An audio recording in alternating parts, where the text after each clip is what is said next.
या जेवायला गुढीपाडव्यानिमित्त थोडं स्पेशल जेवण केलं.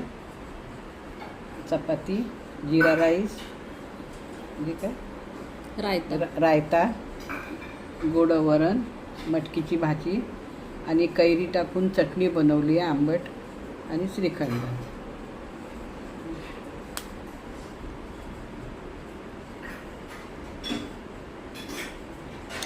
मस्त आंबट चिंबट चटणी झाली, आंबट चिंबट चटणी झाली.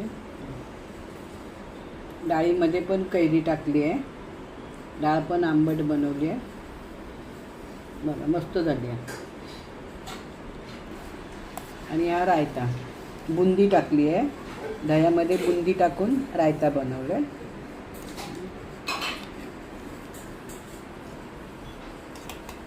छान लागतं.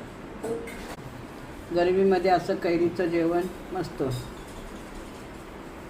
आणि तुम्हा सर्वांना गुढीपाडव्याच्या खूप खूप शुभेच्छा.